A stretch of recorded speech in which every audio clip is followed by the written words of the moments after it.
Hi, I'm Samantha from Dance Parent 101 and I have just bought some new ballet shoes. I bought a pair for myself and a pair for my daughter, and both of them have come with elastics and both of them have different types of elastics. The ones that I bought for myself have some pre-sewn elastics, but the pre-sewn part is only at the back and at the top, and that's because these ones are crossover and it will allow me to determine how tight I want them on myself. So I'm going to sew those in and I'll show you how to do those.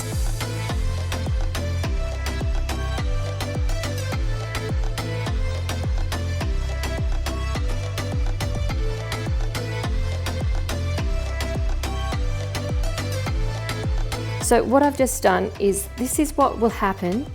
This is what's going to look like if you use the same method for putting your elastics on as you do with a single shoe. A single shoe, the best option to work out where those go is that you fold it over.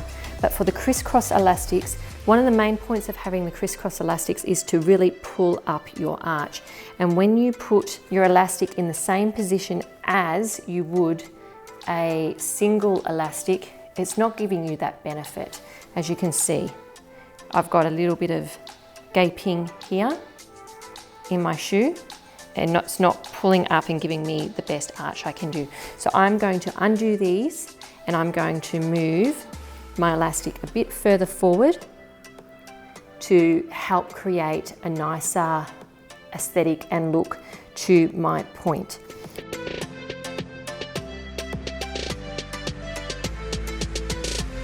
So you'll want to put your foot in the shoe first, or if it's your child's foot. And where we're aiming for is that middle crease. Now some shoes, this shoe has a triangle going up there. Some shoes are going to have that triangle. Other shoes might just have a middle crease, but what you're aiming for is that middle line. Now the reason you put your foot in the shoe is just to make sure about the tightness. That you can simply just put it on the outside like that, and you might want to put a safety pin there to hold it in place. I've got some safety pins there, I could safety pin that, but I'm just going to hold it. That feels nice and tight on me. I'm going to take that off, and I'm simply going to now transfer where I had that onto the inside.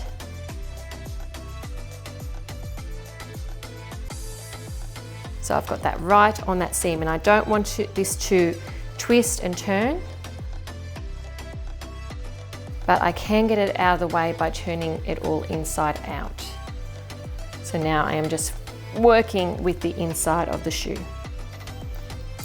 And all I am going to do is I'm going to stitch one line that way, do a knot, stitch another line this way, do another knot, and that is it. There's a stitched line across here. I'm going to try and put my stitching in line with that as well.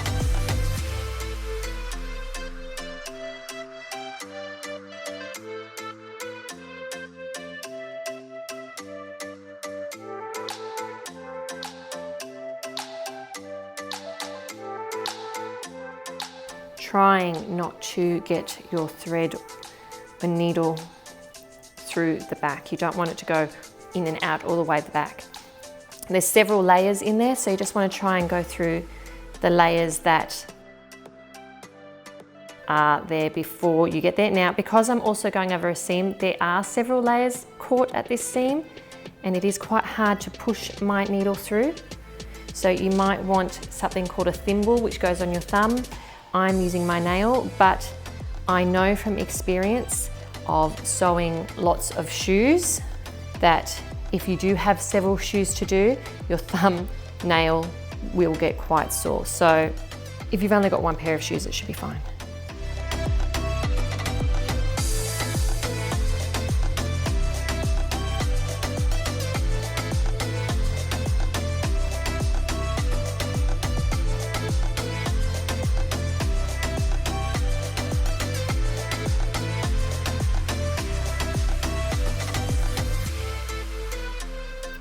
And my thread is getting a bit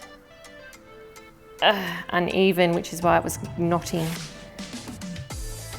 And then just cutting off the end there. You can choose to cut that off, but I wouldn't probably do it until you've done the entire shoe to make sure you've done it right. Okay, so the first one is on. And like I said, it's not twisted. I made sure of that in the beginning. Now to put on my next elastic, I'm going to put my shoe in, my foot in the shoe. It doesn't really matter which foot you put in, because unless you mark them left and right, you're probably going to wear them on different feet all the time. Some people prefer to wear their shoes on the same foot. I personally don't. So again, I'm going to wrap that over and I'm taking it to that middle seam there. And you can see I've got that much overhang, but that feels nice and tight on my foot. So I am going to, you could pin it. I'm just going to hold it. And then I've got it there. I know where my finger is on there. I'm going to just directly change it to the inside. Now I'm going to make sure that my elastic is not twisted in any way, because then you'll have to undo your sewing. And then I'm going to make it, look, right now everything is out of the way, but I will inside out the back of this shoe.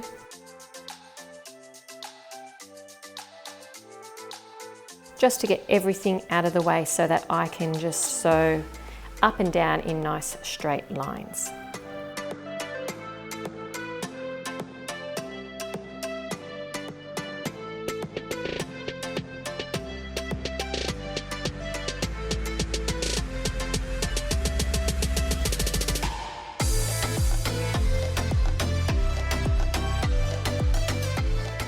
And putting that there.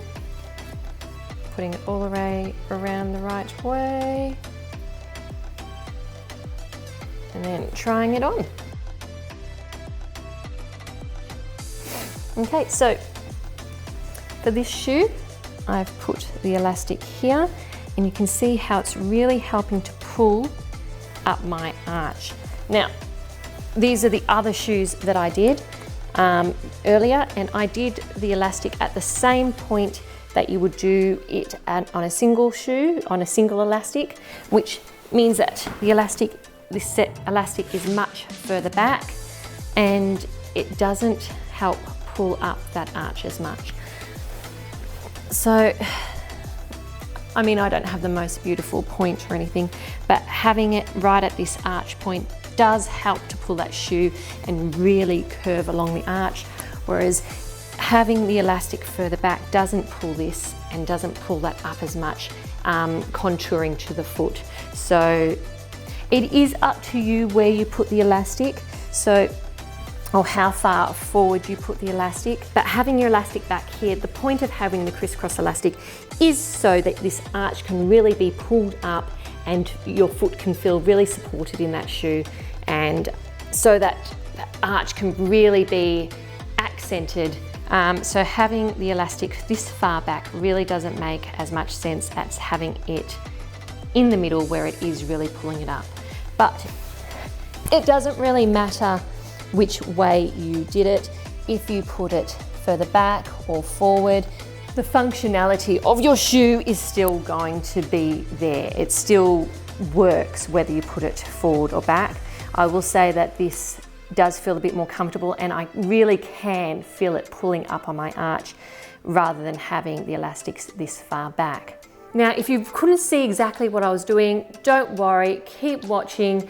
I have got a hands-on tutorial just showing my hands and the shoes and how to do it up next.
Well, I want to thank you for joining me today. I really hope these tutorials have been helpful.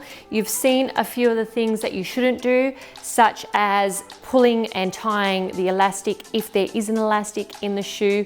Don't do that until after you've sewn in your elastics, as it makes it much harder to make sure that they're in the right spot.